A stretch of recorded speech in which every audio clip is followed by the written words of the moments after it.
Hello dear friends, कैसे हैं आप सभी। मैं आशा करता हूं कि आप सभी ठीक होंगे और स्वस्थ होंगे। आप सभी का वेलकम करता हूं दोबारा से आपका द्रोणाचार्य सीरीज का पार्ट 6, जिसमें आज आपके उत्तर प्रदेश के कुछ इंपॉर्टेंट क्वेश्चंस रहेंगे जो आपके यूपीएससी यूपीपीसीएस 2000 में पूछे गए हैं, या फिर अगर रहे तो अभी तक के जितने भी यूपीपीसीएस में क्वेश्चंस पूछे गए हैं मोस्ट इंपॉर्टेंट उत्तर प्रदेश से संबंधित, उन सभी क्वेश्चंस को आज हम की सीरीज में रखेंगे। आज आपका पार्ट 6 है। चलिए स्टार्ट करते हैं अपना आपका जो एक्सप्लोरिंग उत्तर प्रदेश को भी साथ में एक्सप्लोर करेंगे। कहता है कि important questions of UPPCS and all competitive exams जो पूछे जा सकते हैं उत्तर प्रदेश के रिगार्डिंग में। सो फर्स्ट क्वेश्चन है आपका, उत्तर प्रदेश की सीमा कितने राज्यों से लगती है। जो उत्तर प्रदेश है उसकी सीमा टोटल कितने राज्यों से लगती है। Uttar Pradesh shares its boundary with how many states. Option A है आपका 5 states, option B 6, option C 7 या ऑप्शन डी 8। कितने राज्यों के साथ उत्तर प्रदेश अपनी बाउंड्री को शेयर करता है। जल्दी बताएंगे कितने राज्यों के साथ उत्तर प्रदेश अपनी बाउंड्री को शेयर करता है साथ में। चलिए चेक करते हैं, ध्यान रखेंगे।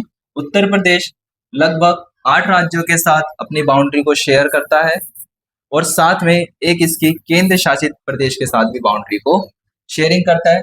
उत्तर प्रदेश अपनी सीमा साझा करता है और कहता है कि इसके अतिरिक्त यह नेपाल एक इंटरनेशनल बाउंड्री भी बनाता है। नेपाल के साथ एक अंतरराष्ट्रीय सीमा भी साझा करता है। टोटल कितने स्टेट्स है। टोटल 8 स्टेट्स है। एक आपका यूनियन टेरिटरी है और एक आपका इंटरनेशनल बॉर्डर भी क्रिएट करता है, या फिर हम इंटरनेशनल कह सकते हैं, इंटरनेशनल सीमा भी कह सकते हैं। आप लोकेशन पे देख सकते हो, मैप के थ्रू इसको मैप पे देखने की कोशिश करते हैं। ये आपका उत्तर प्रदेश है, आप देख सकते हो यहाँ पर जो नेपाल के साथ, बिहार के साथ, आपका छत्तीसगढ़ के साथ, मध्य प्रदेश के साथ, साथ में आपका राजस्थान के साथ और आपका दिल्ली और हरियाणा के साथ आपकी बाउंड्रीज को शेयर करता है। ठीक है, एक बार चेक कर लेते हैं। पहला आपका उत्तराखंड, दूसरा आपका हिमाचल प्रदेश, तीसरा आपका हरियाणा, चौथा आपका मध्य प्रदेश, पांचवा छत्तीसगढ़, छठा आपका राजस्थान, सातवां आपका रहेगा झारखंड और अंतिम का आपका बिहार। टोटल उत्तर प्रदेश 8 राज्यों के साथ अपनी बाउंड्री को शेयर करता है, जिसमें एक इसकी इंटरनेशनल बाउंड्री भी है, ठीक है, और एक यूनियन टेरिटरी भी बाउंड्री लगती है। तो ऑप्शन कौन सा करेक्ट हो जाएगा। Option D is the right option. Option D is the correct option. तो 8 राज्यों के साथ अपनी बाउंड्री को शेयर करता है। चलिए नेक्स्ट क्वेश्चन की तरफ मूव ऑन करते हैं।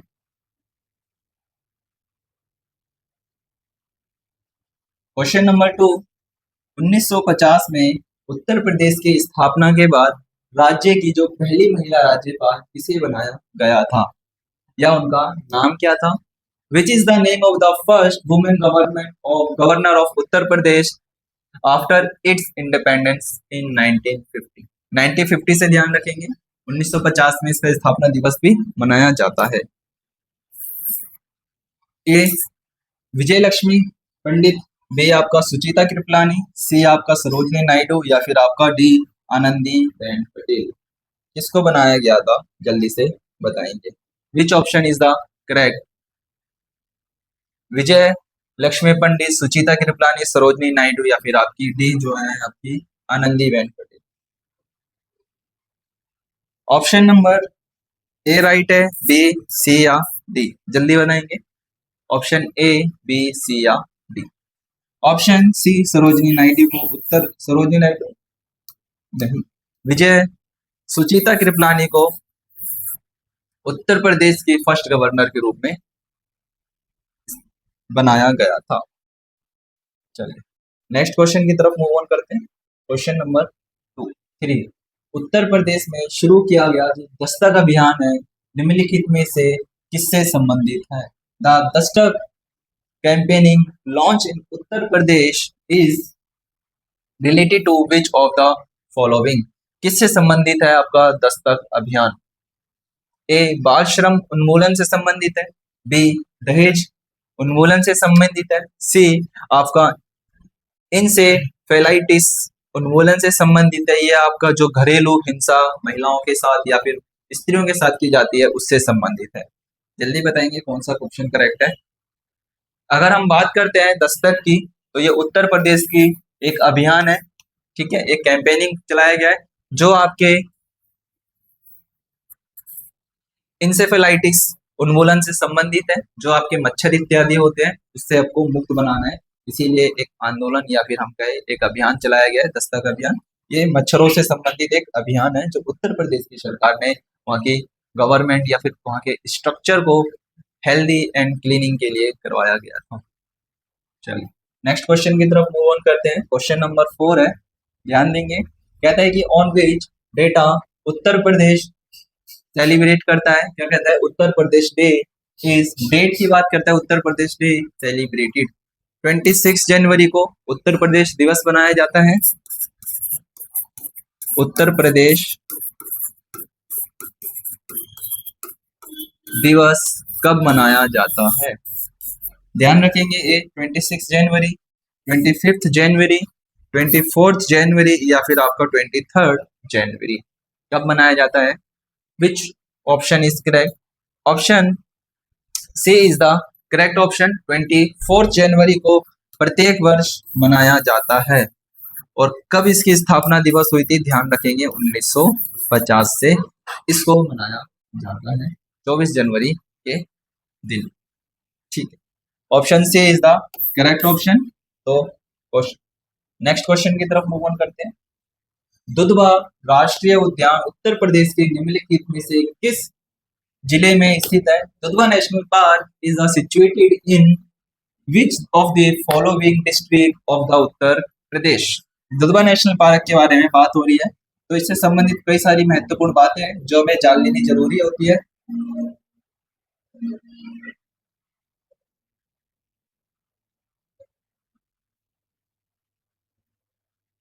आइए दुधवा नेशनल पार्क के बारे में कुछ इंपॉर्टेंट बातें हैं, एक बार उनको देखेंगे। कहते हैं कि दुधवा राष्ट्रीय उद्यान उत्तर प्रदेश के लखीमपुर खीरी जिले में स्थित एक प्रमुख वन्यजीव अभ्यारण्य है। क्या है ये? एक वन्यजीव अभ्यारण्य है जो लगभग 490 वर्ग किलोमीटर में फैला हुआ है और ये बाघों के लिए, गेंडों के लिए, हिरणों और पक्षियों की कई प्रजातियों के घर माना जाता है। साथ में कहता है कि तराई क्षेत्र में स्थित है। आपको पता होगा तराई क्षेत्र क्या होता है। और घने जंगल, घास के मैदान, नदियां और इसकी कई सारी विशेषताएं भी हैं। अगर आगे बात करते हैं हम दुधवा राष्ट्रीय उद्यान के बारे में तो कुछ मुख्य बातें हैं, एक बार देखेंगे। कहता है कि इसका स्थान उत्तर प्रदेश भारत के लखीमपुर खीरी जिले के अंदर देखने के लिए मिलता है। साथ में इसका क्षेत्रफल आपको 990 वर्ग किलोमीटर के एरिया में कवर करा हुआ है। साथ में कहता है वनस्पति की बात करते हैं तो कहते हैं यहाँ पर घने जंगल देखने के लिए मिलते हैं और काफी सारे घास के मैदान देखने के लिए मिलते हैं जो वहाँ के एनिमल्स के लिए इंपॉर्टेंट होते हैं। साथ में कहता है यहाँ पर कई सारी प्रजातियां भी हैं, जैसे कि आपका बाघ हो गया, गेंडा हो गया, हिरण हो गया और पक्षी हो गए। अगर नदियां की बात करते हैं, यहाँ पर एक नदी है जिसको हम सुहेली नदी या फिर आपका मोहना नदी भी कह सकते हैं, यहाँ से निकलती है। इसका महत्व क्या है? कहता है कि दुधवा राष्ट्रीय उद्यान भारत के प्रमुख बाघ अभ्यारण्यों में से एक है। यह एक महत्वपूर्ण संरक्षण क्षेत्र है जिस विविध प्रकार के वन्य जीवों का ये घर भी माना जाता है। विविध प्रकार के वन्य जीवों का ये घर भी माना जाता है। आगे चलते हैं थोड़ा सा, इंग्लिश में भी लिखा हुआ है सेम, ध्यान देंगे। अगर हम बात करते हैं इसके सिचुएशन, कब इसको एस्टेब्लिशमेंट किया गया था? 1 फरवरी 1977 को इसकी स्थापना करी गई थी। और ज्यादातर ये आपका राइनोसोरस या फिर Dudhwa national park is known as the first national park of the state after the formation of Uttarakhand. ध्यान रखेंगे उत्तराखंड के, ठीक है। कुछ और भी बातें इंपॉर्टेंट है, इसको आप इंडो नेपाल बॉर्डर के ऊपर देख सकते हो। किसके ऊपर? इंडो नेपाल बॉर्डर के ऊपर देखने के लिए मिलता है, जो आपका लखीमखेरी डिस्ट्रिक्ट में पड़ता है उत्तर प्रदेश के, ठीक है। It is the sub Himalaya reason में देखने के लिए मिलता है, जिसको आप क्या कहते हो, तराई बेल्ट कहते हैं, जो आपका सब हिमालय रीजन में देखने के लिए मिलता है। ठीक है, आगे चलते हैं। कुछ और इंपॉर्टेंट फैक्ट्स है इससे संबंधित। कहते हैं जो दुधवा नेशनल पार्क है, ये आपका स्ट्रॉन्ग होल्ड ऑफ द, कहता है कि जो आपके बारहसिंगा हो गए या फिर जो आपके around half of the world, जो आपके बारहसिंगा होते हैं वो सबसे ज्यादा यही पाए जाते हैं। साथ में कहता है कि presence of the Dudhwa national park में देखने के लिए मिलता है। अगर और बात करते हैं, कहता है कि जो आपके हिस्पर हियर हो गए, एलिफेंट्स हो गए, ब्लैक बक हो गए एंड स्वाम्स भी यहाँ पर आपको ज्यादा देखने के लिए मिलता है, जिसको हम स्वाम्प डियर भी कहते हैं। ठीक है, और राइनोसोरस के लिए बहुत ज्यादा इंपॉर्टेंट माना जाता है। ठीक है, लेपर्ड्स हो गए, टाइगर्स भी आपको इसी में देखने के लिए मिल जाते हैं। तो आगे चलते हैं, ध्यान रखेंगे तो इससे संबंधित अगर कोई क्वेश्चन आता है दुधवा नेशनल पार्क से संबंधित, तो ध्यान रखेंगे लखीमपुर खेरी में देखने के लिए मिलता है, जो उत्तर प्रदेश का एक डिस्ट्रिक्ट है। तो ऑप्शन कौन सा करेक्ट हो जाएगा इसका? Option B is the right option, Lakhimpur Kheri. Option B is the correct option, Lakhimpur Kheri. Formation date याद रखेंगे, इंपॉर्टेंट है, 1 फरवरी 1977। ठीक है, क्वेश्चन नंबर 6 है, ध्यान देंगे एक बार। Which of the following temple is also known as the Khajuraho of Vidarbha? निम्नलिखित में से कौन सा मंदिर या किस मंदिर को विदर्भ का खजुराहो भी कहा जाता है? ऑप्शन ए महा मार्कंडेश्वर, ऑप्शन बी कैलाश मंदिर, या फिर ऑप्शन बी आपका जो मंडवी मंदिर है, या फिर जो आपका भीम शंकर का मंदिर है। विच ऑप्शन इज द करेक्ट? ऐसा कौन सा मंदिर है जिसको आपके विदर्भ का खजुराहो भी कहा जाता है? ध्यान रखेंगे, विदर्भ के खजुराहो के बारे में बात करता है, जो आपका जो मरकंडेश्वर मंदिर है उसको खजुराहो का विदर्भ भी कहा जाता है। Option A is the correct. एक बार इसके लिए थोड़ी सी इंफॉर्मेटिव है, जरा देखेंगे। कहता है कि जो महाकालेश्वर टेम्पल है ये आपका सिचुएटेड है ऑफ द एक रिवर है, जिसको आप कहते हैं बैंक ऑफ रिवर वेनगंगा के पास इसका अवस्थित है। डिस्ट्रिक्ट की बात करते हैं, ये आपका वेनगंगा इन डिस्ट्रिक्ट आपका है बोधचिल्ली डिस्ट्रिक्ट, जो आपका महाराष्ट्र में पड़ता है देखने के लिए। ठीक है, इसी मंदिर को आप क्या जानते हो, खजुराहो का विदर्भ के नाम से जाना जाता है। ठीक, अगर हम बात करते हैं महाकालेश्वर मंदिर से रिलेटेड, तो कहता है कि यहाँ का जो ये शैली है ये नागर ग्रुप में बनाई गई थी। जो टेम्पल प्रॉपर तरीके से आपका नॉर्थ इंडिया के ऊपर डिपेंड किया गया था। जो आपको पता होगी, दो प्रकार की शैलियां होती है, द्रविड़ शैली और नागर शैली। तो ये नागर शैली के ऊपर अवस्थित एक टेम्पल है। ठीक है, इसमें बात करते हैं जो नागा टेम्पल है, इसके अंदर आपको शिव जी के अवतार के रूप में उनकी पूजा की जाती है, और साथ में कहते हैं कि जो शक्त यहाँ पर कई सारे फेथ भी देखने के लिए मिल जाते हैं। अगर हम बात करते हैं most important temple of the simple plan के ऊपर बनाया गया था। ठीक है, जो आपका इसके अंदर कई सारी चीजें देखने के लिए मिलती है आपको। एक आपको भूगर्भ देखने के लिए मिलेगा, मंडप देखने के लिए मिलेगा, अग्र मंडप भी इसमें देखने के लिए मिलेगा। कहते हैं कि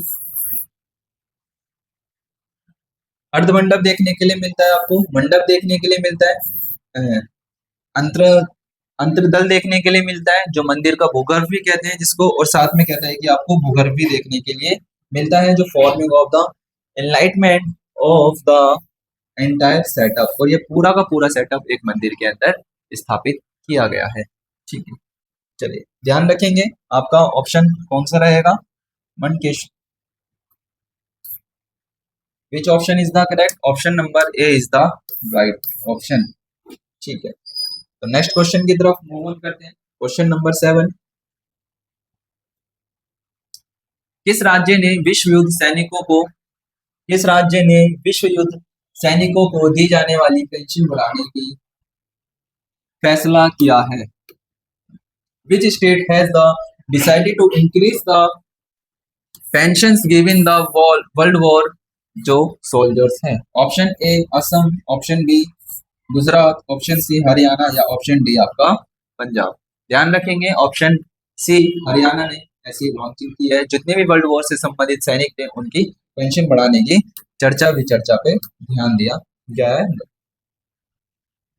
क्वेश्चन नंबर 8, निम्नलिखित में से कौन भक्ति आंदोलन का प्रतिपादक नहीं था? Which among the following was not an expand of the Bhakti movement? Option A Shankaracharya, option B Nanak Dev ji, या फिर ऑप्शन डी आपका रमन देव है, या फिर आपके डी कबीर दास जी, रामानंदा या फिर आपके Kabir Das. Option A is the correct option, Shankaracharya. ध्यान रखेंगे ऑप्शन ए आपका राइट ऑप्शन है। शंकराचार्य देव जी ऐसे व्यक्ति थे जो आपके भक्ति आंदोलन के प्रवर्तक के रूप में नहीं माने जाते हैं, ठीक है, प्रतिपादित उन्होंने नहीं करा था। नेक्स्ट क्वेश्चन की तरफ मूव ऑन करते हैं। क्वेश्चन नंबर 9, उत्तर प्रदेश अंतरराष्ट्रीय व्यापार शो UPITS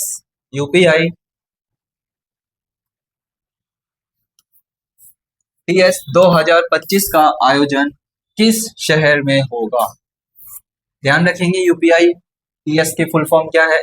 उत्तर Pradesh international trade show, Uttar Pradesh international trade show 2025।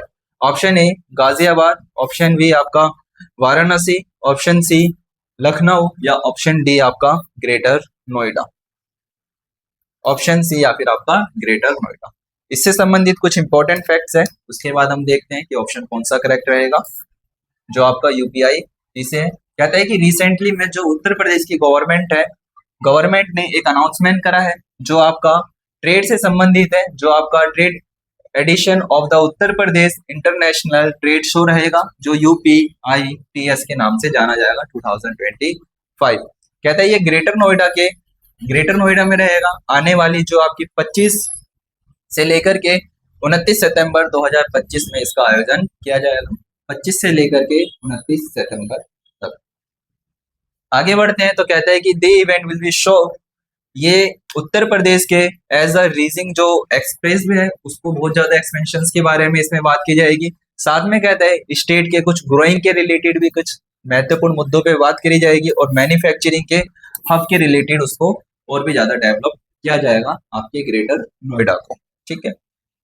और यहाँ पर हाईवे की के बारे में बात करते हैं। हाईवे की project like the Uttar Pradesh defence industrial corridor के विषय में यहाँ पर बात करी जाएगी, और कई सारे इसके कुछ सपोर्टर्स भी हैं, जैसे कि आपके UPDIC है and integrated manufacturing and logistic clusters आपका इसका क्या करेगा, मैन्युफैक्चरिंग में बात करते हैं। कहते हैं कि this projects are lead by the Uttar Pradesh expressway industrial development authority, और ये पूरा प्रोजेक्ट आपका उत्तर प्रदेश UPEIDA के माध्यम से संबंधित रहेगा, या उसको पूरी की पूरी रणनीतियों को तय करेगा।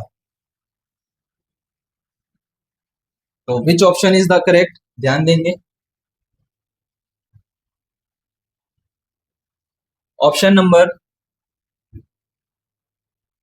Option D is the right, greater Noida.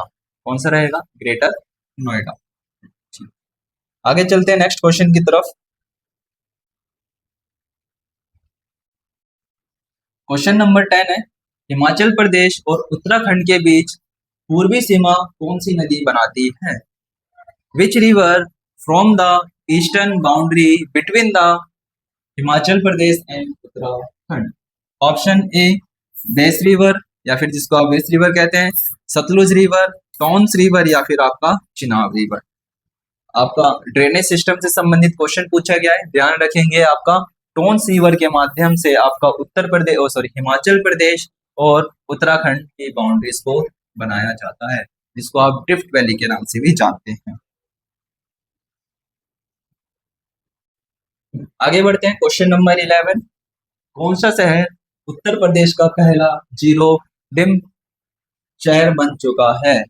Which city has become the Uttar Pradesh zero dim city? Option A Lucknow, option B आपका वाराणसी, ऑप्शन सी अयोध्या, या ऑप्शन डी आपका Gorakhpur. Which option is the correct? ध्यान रखेंगे option A is the correct आपका Lucknow. Option A is the Lucknow is the correct answer.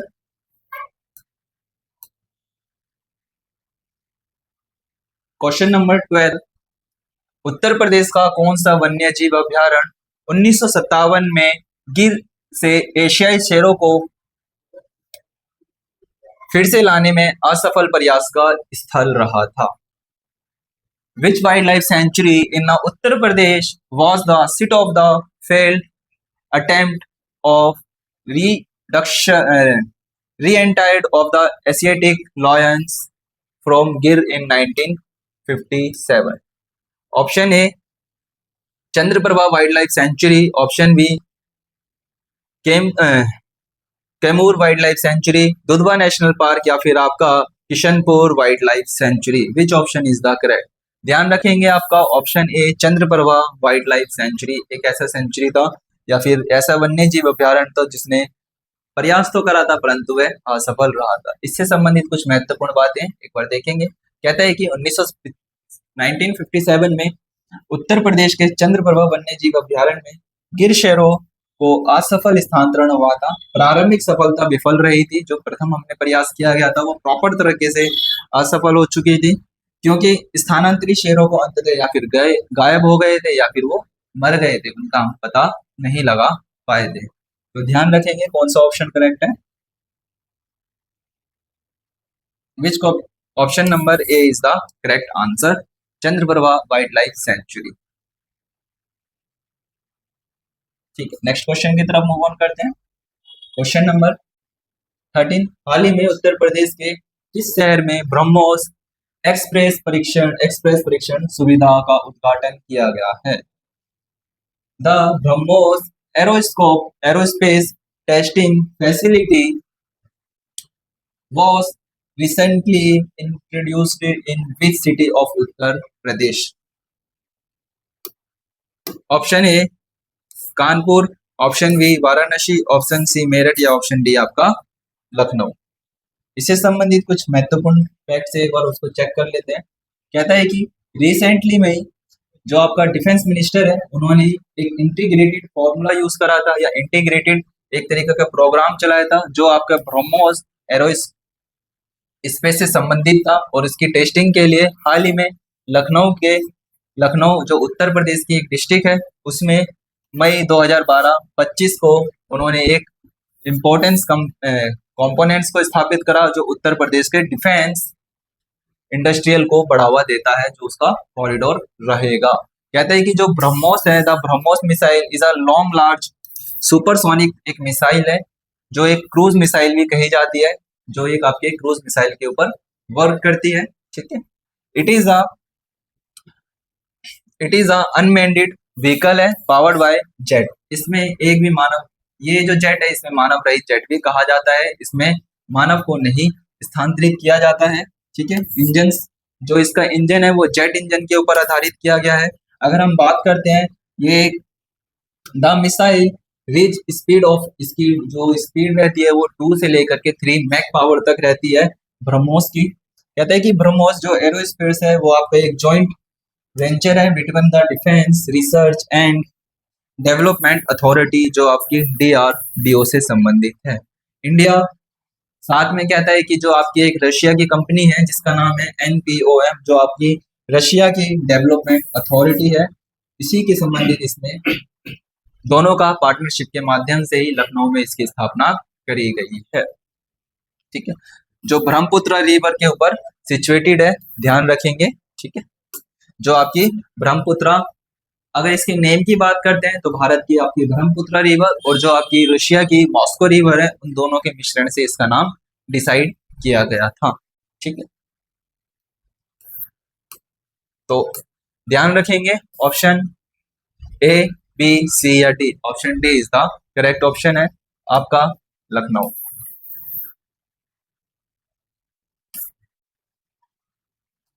आपका लखनऊ इसका right option है। Next question की तरफ मूव ऑन करते हैं। क्वेश्चन नंबर 14, ये हिंदी में लिखा है, आप देख सकते हैं यहाँ पर। उत्तर प्रदेश के गाजीपुर की सबसे बड़ी नहरों में से एक देवकली नहर का निर्माण किस वर्ष किया गया था? उत्तर प्रदेश की एक नहर है जिसका नाम देवकली नहर है, उसके विषय में पूछ रहे हैं कि उसका निर्माण कब किया गया था। ठीक है, option A 1965, option B 1985, option C 1978 या फिर ऑप्शन डी आपका 1990। Which option is the correct? ध्यान रखेंगे, इससे संबंधित कुछ इंपॉर्टेंट फैक्ट्स भी है, पहले हम उसको चेक कर लेते हैं, देन इसके बाद इसका आंसर देखेंगे। कहता है कि जो देवकली कैनाल है ये कंस्ट्रक्टेड की गई थी आपकी 1978 में। It is the located of Ghazipur district of Uttar Pradesh में पड़ती है। अगर हम इसकी लेंथ की बात करते हैं, अबाउट इसकी लॉन्गेस्ट ये 90 किलोमीटर है। अगर हम इसकी वेट की बात करते हैं तो ये 40 मीटर आपकी चौड़ी एक नहर है। कहता है कि देवकली नहर का निर्माण 1978 में किया गया था। यह उत्तर प्रदेश के गाजीपुर जिले में स्थित लगभग 90 किलोमीटर लंबी है। अगर इसकी औसत चौड़ाई की बात करते हैं तो 40 मीटर चौड़ी है। देवकली नहर गाजीपुर जिले से सबसे बड़ी नहरों में से एक है। ठीक है, सबसे बड़ी नहरों में से एक है।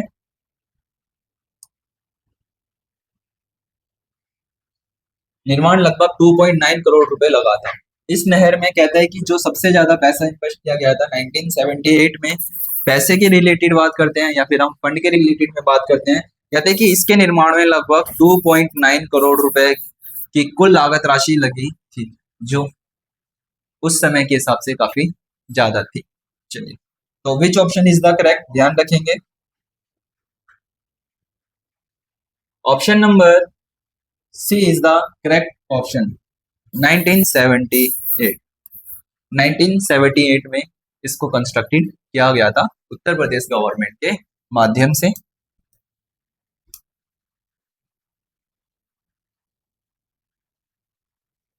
आज का लास्ट और अंतिम क्वेश्चन, क्वेश्चन नंबर 15, कहता है कि बांके बिहारी मंदिर उत्तर प्रदेश के किस शहर में स्थित है? Shri Banke Bihari temple is located in which city of Uttar Pradesh? ध्यान रखेंगे, श्री कृष्ण, मथुरा, वाराणसी, अयोध्या या फिर आपका प्रयागराज। विच option is the correct? Option A is the Mathura. इससे रिलेटेड में आपको हाल फिलहाल में याद होगा उत्तर प्रदेश की सरकार ने मथुरा कॉरिडोर से संबंधित भी कई सारी न्यूज़ में कई सारी चर्चा करी है। उससे रिलेटेड छोटी सी बात है, एक बार उसको देख लेते हैं, देन उसके बाद कहता है कि सुप्रीम कोर्ट ने हाल ही में उत्तर प्रदेश के वृंदावन में श्री बांके बिहारी लाल जी के मंदिर कॉरिडोर के लिए अपनी करीबन करीब 5 करोड़ की विकास योजनाओं को लागू किया है, करने की अनुमति भी दी है। कहता है कि श्री बांके बिहारी मंदिर भगवान श्री कृष्ण को समर्पित है, एक हिंदू मंदिर है जो उत्तर प्रदेश के मथुरा जिले में अवस्थित है, वृंदावन में स्थित है। बांके शब्द का अर्थ होता है 3 स्थान। कितना मतलब होता है? 3 स्थान पर मुड़ा हुआ। बांके बिहारी सर्वोच्च आनंद लेने वाले को संदर्भित करता है, जो मूर्ति की मुद्रा का वर्णन करता है। मंदिर की स्थापना महान संगीतकार तानसेन गुरु स्वामी हरिदास ने की थी। किसने करी थी? मंदिर की स्थापना से बात करता है तो तानसेन के माध्यम से इसकी स्थापना करी गई थी। तानसेन गुरु थे जिनका नाम क्या था आपका? हरिदास जी ने की थी। कहता है कि 1864 में निर्मित यह देवताओं के तेल चित्रों के साथ बेहतरीन भारतीय शिल्प कौशल की प्रदर्शित करता है। ये मंदिर आपका कई सारे डायमेंशन से इंपॉर्टेंट रहता है, तो ध्यान रखेंगे। ऑप्शन कौन सा करेक्ट है? Option A is the correct option, Mathura. Option A is the correct of Mathura. Next question की तरफ मूव ऑन करते हैं। चलिए, आज के लिए इतना ही रखते हैं। आप हमसे जुड़ सकते हैं। अगर आपको इन सब क्लासेस की पीडीएफ चाहिए तो आप अमित कोचिंग क्लासेस 360 टेलीग्राम से भी जुड़ सकते हैं। लाइक सब्सक्राइब करना ना भूलिएगा। आप हमको इंस्टाग्राम पे भी फॉलो कर सकते हैं। और द्रोणाचार्य सीरीज ऐसे ही चलती रहेगी। आप सभी से अनुरोध है कि लाइक शेयर जरूर कीजिएगा और क्लासेस में बने रहिएगा। और डेली शाम को 7 बजे ना जुड़ना भूलिएगा आपकी अपनी अमित कोचिंग क्लासेस 360 से। Thank you all of you. मैं आशा करता हूँ कि आप सबको क्लास अच्छी लगी होगी और अपना सपोर्ट जरूर बनाए रखिएगा। Thank you all of you.